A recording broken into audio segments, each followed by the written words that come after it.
Hello दोस्तों, मैं हूँ आपकी ट्रेनर चंचल येवले और आज आपको सिखाने जा रही हूँ हैव और हैज़ के यूजेस।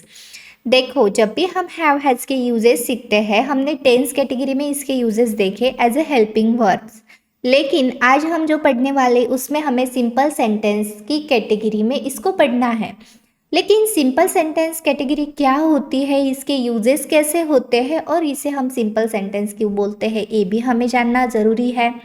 तो मैं बता दूं आप लोगों को, हैव हैज़ का जो यूज़ है ना, उसको हम इस तरीके से बोलते हैं जिसमें हमें इसके यूज़ में हैव हैज़ ये जो हेल्पिंग वर्ब है ये ही मेन वर्ब इसमें रहेंगे, जिसका मतलब इसमें आपको एक्शन कोई भी नहीं दिखेगी। प्रेजेंट में कोई चीज़ मेरे पास किसी के पास है तो आपको तब हैव और हैज़ यूज करके सेंटेंसेस बनाने पड़ते हैं। जैसे मैंने बोला मेरे पास टीचिंग टैलेंट है, तो मैं बोलूँगी I have a teaching talent. जैसे आपके पास जितने भी चीज़ें हैं आप बोलोगे I have laptop, I have a mobile. इस तरीके से आप आपके पास जितनी भी चीज़ें हैं वो बताओगे। लेकिन जब भी मुझे उसके पास है बोलना है तो मुझे क्या यूज़ करना पड़ेगा, तो ये सारी चीज़ें हम कवर करेंगे आज के वीडियो में। अगर चैनल पे नए हो तो चैनल को सब्सक्राइब कर देना, बेल आइकन को प्रेस करना ताकि नया वीडियो कोई भी आप मिस ना करें। स्टूडेंट्स, मेरा ये उद्देश्य है आप लोगों को इंग्लिश सिखाए, क्योंकि इंग्लिश जैसे छोटी चीज़ के लिए आप पीछे हो, मतलब आपको जॉब ढूंढ रहे लेकिन इंग्लिश की वजह से हेजिटेशन हो रहा, मिलेगी नहीं मिलेगी, बहुत सारे क्वेश्चन आपके माइंड में रहते हैं। लेकिन ये सारी चीज़ें, ये सारे डाउट्स मुझे आपको के क्लियर करने हैं, इसलिए मैंने ये चैनल चालू किया। और ये चैनल पे मैं आपको जो भी ऑथेंटिक नॉलेज है वो सारा प्रोवाइड कर रही। तो इस पे हमने ऑलरेडी 3 वीडियो देखे जिसमें हमने am is are was were will be का यूज़ सीखा है। ये 4 नंबर का डे 4 है और आज हम हैव हैज़ का यूज़ सीखेंगे। बाकी चीज़ें आपको मिल जाती इधर उधर, लेकिन सीक्वेंस कहाँ है, मतलब कहाँ से चालू करें। बहुत सारे स्टूडेंट्स का ये क्वेश्चन रहता दिमाग में कि मैम सीखना तो है लेकिन चालू कहाँ से करें, यही नहीं समझ में आता। इसीलिए मैंने ये सीरीज चालू की कि आपको स्टेप बाय स्टेप हर चीज़ मिले और क्वेश्चन भी आप बना पाओ, नेगेटिव भी बना पाओ, सब तरीके के सेंटेंस, एक टॉपिक के सारे सेंटेंसेस आप बना पाओ, यही मेरा उद्देश्य है। क्योंकि जैसे देखो, अब अगर मैं कौन सी भी चीज़ बोलूँ, कौन से भी टेंस में भी बोलूँ, तो मैं 4-5 तरीके से ही तो बोलती हूँ। जैसे पॉजिटिव हुआ, निगेटिव हुआ, verbal positive, verbal negative, WH question, उसमें भी WH question positive and negative, इसी तरीके से तो हम बात करते हैं। तो आपको सिचुएशन समझना ज़रूरी है। तो चलो आज का टॉपिक हम चालू करते हैं फ़िलहाल, फिर इसमें और बातें हम करेंगे और जो इम्पोर्टेंट टिप्स है वो भी आपको दूंगी मैं। वीडियो पूरा देखना ताकि आपकी कौन सी भी कंसेप्ट माइंड में जो है, जो भी क्वेश्चन है आपके माइंड में, उस सब के आंसर आपके मिले, आपकी सारी कंसेप्ट दूर हो जाए। तो देखो, सिंपल सेंटेंस मतलब इसमें आपको एक्शन नहीं दिखेगी, विदाउट एक्शन आपको सेंटेंस दिखेगा। जब भी आपको बोलना है, helping verb has and have का यूज कब करते हैं, जब भी कोई चीज़ पास है तो हम हैव और हैज़ का यूज करते हैं। जैसे सब्जेक्ट हैव हैज़ और ऑब्जेक्ट ए इसका स्ट्रक्चर है। ये स्ट्रक्चर पैटर्न मैंने दिया है, लेकिन आपको मैं ऐसे समझा दूंगी कि आप बोलोगे मैम स्ट्रक्चर को तो याद करना पड़ा ही नहीं। यस, चलो चालू करते। देखो, जैसे मेरे पास है तो मैं बोलूँगी आई हैव, हमारे पास है वी हैव, उनके पास है दे हैव, तुम्हारे पास है यू हैव, या फिर आप बोलते आपके पास है तो भी हम यू हैव का यूज़ करते हैं। यहाँ पे देखो, अगर ज़्यादा लोग हैं, हमें बोलना है लोगों के पास फ्रीडम है, तो मैं क्या बोलूँगी, पीपल हैव फ्रीडम। लोगों के पास क्या है, फ्रीडम है। लेकिन लोग कितने हैं, ज़्यादा है, तो ज़्यादा के लिए भी हम हैव का ही यूज़ करेंगे। ठीक है। अभी हैज़ का यूज जब भी हम करते हैं तो आपको बता दूँ, थर्ड पर्सन सिंगुलर, जैसे ही, ओ है, उसके पास है, लेकिन ही मतलब क्या, ओ, तो उसके पास है तो ही हैज़, लड़की है कोई तो शी हैज़, एक ही है, कोई चीज़ है, कोई एनिमल है तो इट हैज़। एक आधा कोई भी नाम ले रहे हम किसी भी लड़के का, किसी का, कि उसके पास है, जैसे राम के पास है तो राम हैज़ बोलेंगे हम। इस तरीके से हमें पॉजिटिव सेंटेंसेस बनाने हैं। अभी आप एक चीज़ पूछोगे मुझे, मैम इट का यूज़ कैसे किया जाता है, आपने इट यहाँ पे लिया, लेकिन कोई एनिमल के पास है या कोई नॉन लिविंग थिंग के पास है, ऐसे तो कभी मैंने सुना नहीं। ऐसे हो सकता आपके मन में, लेकिन मैं आपका डाउट क्लियर कर देती। जैसे मैंने बोला कि मेरे मोबाइल में फ़ोटोज़ है, तो मेरे मोबाइल में है मतलब मेरे मोबाइल के पास ही तो है, तो मैं बोलूँगी माय मोबाइल हैज़ फ़ोटोज़। और मैं ऐसे भी बोल सकती मोबाइल को ईट के साथ, इट हैज़ फ़ोटोज़। जैसे मैंने बोला पेड़, पेड़ जो है उसके पास फल रहते, फूल रहते हैं ना, उसके पास लीव्स रहते, पत्ते रहते हैं। तो मुझे अगर बोलना है पेड़ के पास बहुत सारे फल है, तो मैं ऐसे ही तो बोलूँगी इट हैज़ मैनी फ्रूट्स। तो इस तरह से इट का हम यूज़ करते हैं। ये आपको यहाँ पे इसलिए बताया मैंने ताकि आपका ये डाउट क्लियर रहे। बहुत बार ऐसे होता, स्टूडेंट को कन्फ्यूजन रहता। चलो ये हो गया पॉजिटिव के बारे में।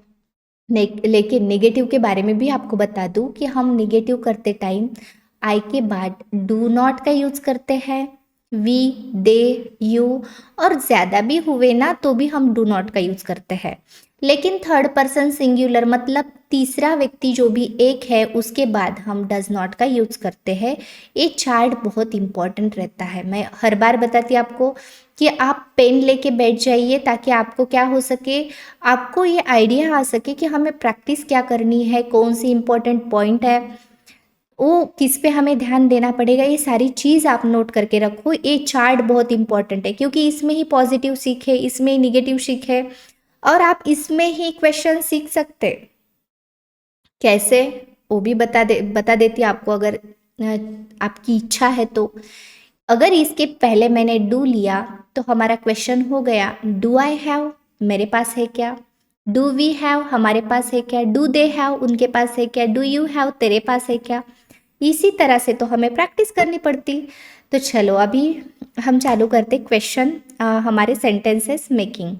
तो सेंटेंसेस मेकिंग के टाइम सबसे पहले मैंने पॉजिटिव सेंटेंस बनाया। अभी मैं सबसे पहली स्लाइड पे ही आपको सारा सिखा देती सीक्वेंस, उसके बाद हम जाते ज़्यादा जो है सेंटेंसेस उसकी तरफ। जैसे पॉजिटिव में मैंने बोला आई हैव नॉलेज, मेरे पास ज्ञान है, मेरे पास क्या है, नॉलेज है। अगर मुझे बोलना है मेरे पास नॉलेज नहीं है, तो मैंने ऑलरेडी आपको चार्ट में समझाया, मैं चार्ट यहाँ पे निकाल के रखती हूँ आपके लिए ताकि क्या हो सके कि आपको दोनों चीज़ें एक साथ दिखे। देखो तो यहाँ पे क्या हुआ, यहाँ पे मैंने बोला आई हैव नॉलेज, मेरे पास नॉलेज है। मेरे पास नॉलेज नहीं है तो मुझे डू नॉट का यूज़ करना पड़ेगा निगेटिव में, I do not have knowledge, मेरे पास नॉलेज नहीं है। मेरे पास नॉलेज है क्या, तो मुझे डू को पहले उठा के लेना पड़ेगा, do I have knowledge. Verbal question हुआ तो do I not have knowledge, not को मुझे बाद में डालना पड़ेगा। हु मतलब किसके पास, हु डज हैव नॉलेज, किसके पास नॉलेज होगा, होगा नहीं है क्योंकि हम प्रेजेंट की बात कर रहे हैं। हु डज हैव नॉलेज, किसके पास नॉलेज है, इस तरह से। और हु के सेंटेंस में सब्जेक्ट तो रहता नहीं, ये मैंने ऑलरेडी पिछली वीडियो में भी क्लियर किया था। आपका हु जो है इसी में सब्जेक्ट छुपा हुआ रहता। चलो हम फिलहाल आगे जाते हैं, आगे कुछ और सेंटेंस देखेंगे। होमवर्क भी आपके लिए निकाल के रखा है मैंने। मुझे ऐसे लगता है अगर आपने स्टेप बाय स्टेप सारी चीज़ें फॉलो की, पढ़ाई की, तो आपका पूरा ये प्रैक्टिस करके मास्टरी मिला के आप ये सारे सेंटेंसेस बहुत इजीली यूज़ कर सकते हैं। पॉजिटिव सेंटेंस जब भी आप बनाओगे तब आपको मैंने सिखाया है उसी तरीके से। ऑब्जेक्ट हमारा यहाँ पे चेंज हो रहा है सिर्फ। यू हैव टाइम, आपके पास टाइम है। ही हैज़ अ फीवर, देखो अभी उसको बुखार है। जैसे हमें किसी को कुछ तकलीफ है ये भी बतानी है ना, तो हम वो भी बताते हैं हैज़ हैव का यूज़ करके। जैसे मैंने बोला आई हैव हेडेक, मुझे क्या है, मुझे सर दर्द है। तो मुझे है मतलब मेरे पास है, क्योंकि अभी जैसे हम बोलते हैं वैसे क्या वैसा ट्रांसलेट तो हम नहीं कर सकते हिंदी से इंग्लिश। कुछ चीज़ें हमको उसका सेंस समझ के ही ट्रांसलेट करना पड़ता है, उस तरीके से आपको ट्रांसलेट करना पड़ेगा। ही के बाद हम हैज़ का यूज़ करते, ही हैज़ अ फीवर, उसको फीवर है। Shreyas has an idea, Shreyas के पास आइडिया है। अभी नेगेटिव इसका अभी करना है तो बस यहाँ पे डू नॉट लगा दो, और ही है सब्जेक्ट तो डज नॉट लगाना पड़ेगा, श्रेयस है तो डज नॉट लगाना पड़ेगा। जैसे you do not have time, आपके पास टाइम नहीं है। He does not have a fever, उसको बुखार नहीं है। Shreyas does not have an idea, Shreyas के पास आइडिया नहीं है। जैसे कुछ चीज़ है किसी के पास, वैसे मुझे अगर बोलना है नहीं है तो मैं निगेटिव बनाऊंगी सेंटेंस, है ना। तो अभी मुझे वर्बल क्वेश्चन अगर पूछना है, डू यू हैव टाइम, आपके पास टाइम है क्या। अब बहुत बार देखो, आप बहुत बार ऐसे सेंटेंस यूज करते, जैसे आपके पास कुछ एक्स्ट्रा है क्या, आपके पास पेन है क्या, आपके पास टाइम है क्या। इसी तरीके से डू यू हैव टाइम, आपके पास टाइम है क्या। Does he have a fever, उसको बुखार है क्या। तो अभी ये क्या है, वर्बल क्वेश्चन है जिसका आंसर हम यस और नो। तो यहाँ पे देखो, वर्बल क्वेश्चन मीन्स क्या होता है, जिसका आंसर यस और नो से हम देते हैं। जैसे उसके पास टाइम है क्या, उसको बुखार है तो यस, नहीं है तो नो, ऐसे आंसर हमारा आएगा, रिप्लाई हमें आएगा। Does Shreyas have an idea, Shreyas के पास आइडिया है क्या। तो इस तरीके से आपको क्वेश्चन बनाने हैं वर्बल क्वेश्चन बनाते टाइम। वर्बल निगेटिव जब भी हम बनाएंगे ना, तब हमें नॉट डालना पड़ेगा, क्योंकि ऑलरेडी उसी में तो निगेटिव है ना, तो इसलिए देखो यहाँ पे जैसे वर्बल निगेटिव की बात हम करें तो इसमें वर्बल पॉजिटिव हो गए हमारे, वर्बल निगेटिव है, लेकिन यहाँ पे मेरी टाइपिंग में मिस्टेक हो गई, यहाँ पे मैं नॉट डालना भूल गई। ठीक है, तो यहाँ पे हम नॉट डाल देते हैं, कोई प्रॉब्लम नहीं। आपको क्या करना है, सब्जेक्ट के बाद नॉट डालना है, ये आप समझ जाना। Do you not have time, आपके पास टाइम नहीं है क्या। Does he not have fever, उसको बुखार नहीं है क्या। Does Shreyas not have an idea, Shreyas के पास आइडिया नहीं है क्या। इस तरीके से जब भी किसी के पास है क्या पूछना है तो पॉजिटिव वर्बल, नहीं है क्या पूछना है तो निगेटिव वर्बल, इसी तरीके से बात हम करते हैं। देखो अभी आपको पैटर्न मिल गया, अभी WH क्वेश्चन का पैटर्न हम देख लेते हैं। जैसे फॉर व्हाट, किस लिए। For what do you have time, किस लिए आपके पास टाइम है। How much fever do you have, आपको कितना बुखार है ना। हाउ मच मतलब फीवर के पहले हम हाउ मच का यूज करते हैं, how much fever do you have, कितना फीवर है आपको। What does Shreyas have, Shreyas के पास क्या है ना। What does Shreyas have, Shreyas के पास क्या है। अभी यहाँ पे डज क्यों आया, क्योंकि श्रेयस के बारे में बोल रहे, थर्ड पर्सन सिंगुलर है तो हम डज स्टार्टिंग में लेंगे, इस तरह से। तो देखो सारी चीज़ें हमने सीखी अभी, positive negative verbal positive verbal negative WH, सारी चीज़ें एक ही वीडियो में हमने पूरी कवर की। मैं ऐसे समझती हूँ, मुझे ऐसे लगता है कि आप लोगों को समझ में आया होगा। कुछ दिक्कत होगी तो कमेंट सेक्शन में ज़रूर मुझे बताना। उसके बाद और एक चीज़ कि अगर कोई डाउट है, अगर कोई पूछना है या कोई नई वीडियो आपको, जो भी आपको कंसेप्ट नहीं समझती, ऐसे कुछ वीडियो चाहिए तो वो भी कमेंट सेक्शन में मुझे आपको भेजना है।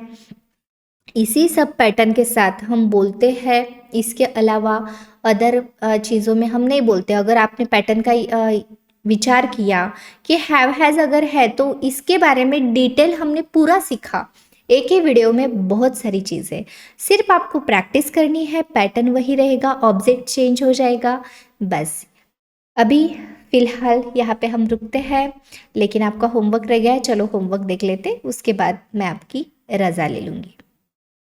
ये है आपका होमवर्क, जिसमें आपको यहाँ पे आई के बाद क्या आएगा, यहाँ पे क्या आएगा, ये सब आपको लिख के भेजना है और कमेंट सेक्शन में मुझे बताना है कि आपको वीडियो कैसे लगी। अच्छी लगी हो तो लाइक सब्सक्राइब कर देना, शेयर कर देना आपके फ्रेंड्स को, रिलेटिव्स को। बेल आइकन को प्रेस करना नहीं भूलना, ताकि आपको नई अपडेट सबसे पहले मिल जाए। यहाँ पे रुकते हैं, मिलेंगे नेक्स्ट वीडियो में, तब तक keep learning, keep practising everyone.